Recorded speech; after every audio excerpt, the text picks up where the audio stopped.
यह सवाल तो आपसे बनता है, यह पूछना तो आपसे बनता है कि जब प्रभु श्री राम के मंदिर का शिलान्यास हुआ तो तत्कालीन राष्ट्रपति वहां पर क्यों नहीं थे? मान्यवर, यह सवाल तो इनसे पूछना बनता है कि अखिलेश यादव जी 5 साल मुख्यमंत्री रहे उत्तर प्रदेश के, जब घर खाली हुआ तो गंगा जल से धुला जाता है। हमें ये मंदिर और मस्जिद दिखाकर हमारा ध्यान बांटा जा रहा है, हमारा ध्यान बांटा जा रहा है। यह सवाल तो आपसे बनता है, यह पूछना तो आपसे बनता है कि जब प्रभु श्री राम के मंदिर का शिलान्यास हुआ तो तत्कालीन राष्ट्रपति वहां पर क्यों नहीं थे?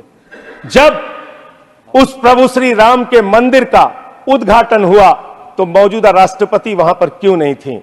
यह सवाल तो आपसे बनता है मान्यवर, यह सवाल तो इनसे पूछना बनता है कि अखिलेश यादव जी 5 साल मुख्यमंत्री रहे उत्तर प्रदेश के, जब घर खाली हुआ तो गंगा जल से धुला जाता है। और मुझे शर्म आती है, आजादी के 75 साल के बाद मान्यवर कन्नौज में एक मंदिर में दर्शन करने चले गए अपनी पत्नी के साथ, उस मंदिर को गंगा जल से बीजेपी के लोगों ने धुलने का काम किया। सभी का ध्यान बांटा जा रहा है, सभी का ध्यान बांटा जा रहा है, यह हिंदुस्तान बांटा जा रहा है, सभी का ध्यान बांटा जा रहा है, यह हिंदुस्तान बांटा जा रहा है। हमें यह मंदिर और मस्जिद दिखाकर हमारा ध्यान बांटा जा रहा है, हमारा ध्यान बांटा जा रहा है। प्रधानमंत्री जी ने कहा किसी भी भ्रष्टाचारी को नहीं छोड़ूंगा, इस बात की गारंटी है, लेकिन पूरे देश में जब हम लोग निगाह उठाते हैं तब मुझे उनके नारे का मतलब समझ में आया।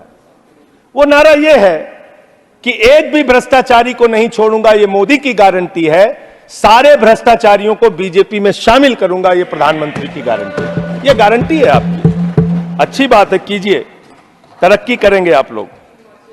और एक वॉशिंग मशीन भी चल रही है, लेकिन मैं एक बात जरूर कहना चाहूंगा।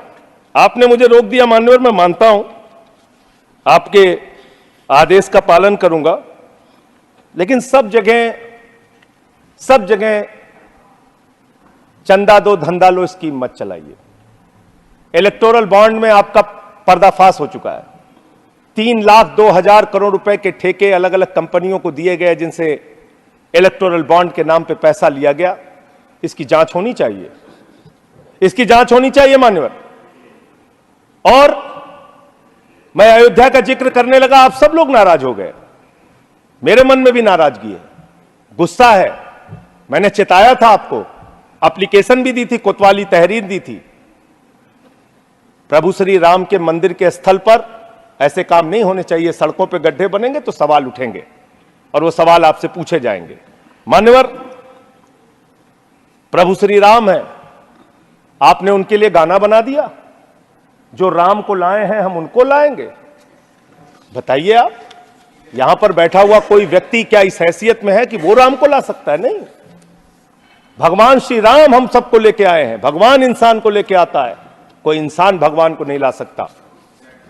और प्रभु श्री राम के लिए हमारे एक बहुत पुराने कवि हैं यमुना प्रसाद उपाध्याय जी, उन्होंने लाइन लिखी थी कि तुम्हारी पोल पट्टी खोलने लग जाए तो क्या हो, तुम्हारी पोल पट्टी खोलने लग जाए तो क्या हो, अगर मंदिर की मूरत बोलने लग जाए तो क्या हो, बताओ ब्रह्म बेला में जहां तुम पाप धोते हो वही सरयू का पानी खौलने लग जाए तो क्या हो। आज सरयू का पानी उबाल मार रहा है। अयोध्या में जो हालात हैं वो आपको देखना चाहिए, और अयोध्या के परिणाम से आप नाराज हुए, नाराज होना बनता है, लेकिन उसके कारण आपने सोचे। राम पथ गमन मार्ग, अयोध्या हारे आप, प्रतापगढ़ हारे, सुल्तानपुर हारे, कौशांबी हारे, सीतापुर हारे, रामपुर हारे, श्रावस्ती हारे, प्रयागराज हारे, चित्रकूट हारे, जहां जहां से प्रभु श्री राम गुजरे थे वो सारी सीटें आप लोग हार गए। नासिक हारे, रामटेक हारे, तो इसकी समीक्षा कीजिए। वर्धा हारे, तो इसलिए इसकी समीक्षा कीजिए, क्यों हो रहा है ऐसा आपके साथ। भगवान के नाम पर आप श्रद्धा रखिए और उस श्रद्धा को उसका विस्तार कीजिए, हमें कोई आपत्ति नहीं है। और आप 1925 की संस्थाएं, 100 साल हो गया, 100 साल पुरानी संस्थाएं, वहां से निकले हैं आप लोग। 100 साल हो गया लेकिन दिमाग अभी भी बच्चों का, अभी बच्चों की तरह खेल रहे हैं। अरे मैं राजनीति में आया डॉक्टर लोहिया को पढ़ के, लोकनायक जयप्रकाश नारायण को पढ़ के, राष्ट्रपिता महात्मा गांधी को पढ़ के, शहीद आजम भगत सिंह को पढ़ के। आप सोचते हैं कि आप अरविंद केजरीवाल को जेल में डाल के, सिसोदिया को जेल में डाल के, सत्येंद्र जैन को जेल में डाल के, संजय सिंह को जेल में डाल के हमारी पार्टी को खत्म कर देंगे? ये होने वाला नहीं है, ये कतई होने वाला नहीं है। याद रखना, इस शरीर के 100 टुकड़े भी कर देंगे आप तो आपके सामने झुकने वाले नहीं है, आपसे लड़ेंगे और जीतेंगे। आप डालिए, उत्पीड़न कीजिए जितना करना चाहते हैं आप कीजिए उत्पीड़न। 6 महीने जेल में रखा आपने सोचा आपके सामने नतमस्तक हो जाएंगे? इस मां भारती ने बहुत सारे बेटे ऐसे पैदा किए हैं जो आपके सामने कभी सर नहीं झुकाएंगे, आपसे लड़ने के लिए तैयार रहेंगे। याद रखिएगा मान्यवर, हम आ भी बढ़ते हैं तो हो जाते हैं बदनाम, और वो कत्ल भी करते हैं तो चर्चा नहीं होता। बहुत बहुत धन्यवाद।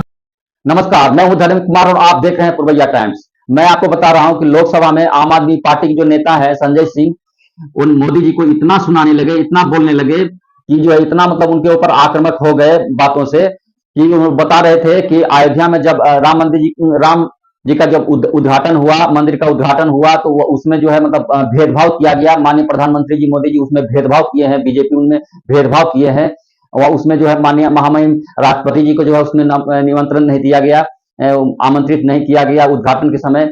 और भ्रष्टाचारियों के बारे में बता रहे थे कि और जो भ्रष्टाचारी मतलब उनके मतलब जो नेता उनके पार्टी में सम्मिलित नहीं होता था उन्हें भ्रष्टाचारी मतलब कह दिया जाता था। ये तमाम सारे आरोप जो है आम आदमी पार्टी के जो नेता है संजय सिंह लगा रहे थे, और इसमें जो है काफी उन्होंने अटैकिंग मूड से जो है वो बात पूछ रहे थे, बोल रहे थे। तो ये तमाम आप वीडियो में सुने ही देखे ही थे। तो इस पर क्या आपका राय विचार है, क्या आपका जो सोचना है, कमेंट सेक्शन में बताइएगा, और मेरे वीडियो को लाइक कर दीजिएगा, चैनल को सब्सक्राइब जरूर कर लीजिएगा, क्योंकि इसी तरह का इंपॉर्टेंट जो वीडियो है, न्यूज है, खबर है, आपको ला करके देते रहेंगे। तब तक के लिए जय हिंद। दर्शन करने चले गए अपनी पत्नी के साथ, उस मंदिर को गंगा जल से बीजेपी के लोगों ने धुलने का काम किया। सभी का ध्यान बांटा जा रहा है, सभी का ध्यान बांटा जा रहा है, यह हिंदुस्तान बांटा जा रहा है, सभी का ध्यान बांटा जा रहा है, यह हिंदुस्तान बांटा जा रहा है।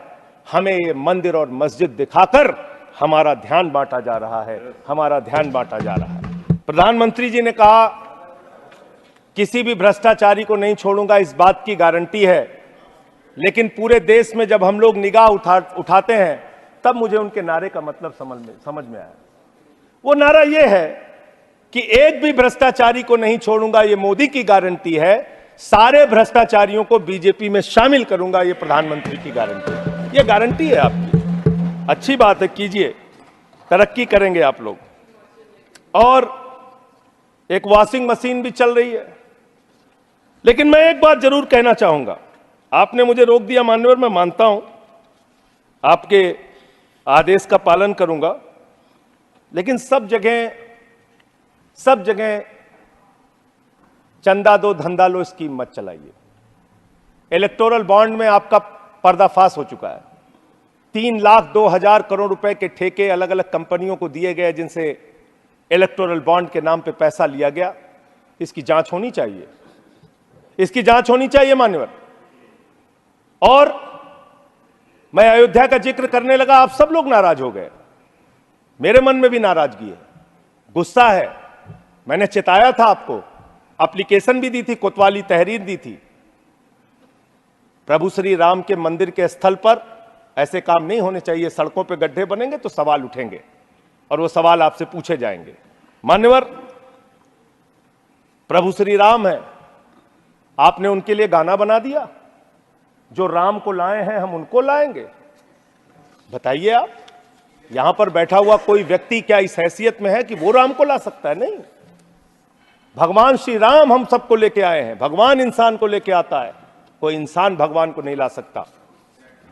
और प्रभु श्री राम के लिए हमारे एक बहुत पुराने कवि हैं यमुना प्रसाद उपाध्याय जी, उन्होंने लाइन लिखी थी कि तुम्हारी पोल पट्टी खोलने लग जाए तो क्या हो, तुम्हारी पोल पट्टी खोलने लग जाए तो क्या हो, अगर मंदिर की मूरत बोलने लग जाए तो क्या हो, बताओ ब्रह्म बेला में जहां तुम पाप धोते हो वही सरयू का पानी खौलने लग जाए तो क्या हो।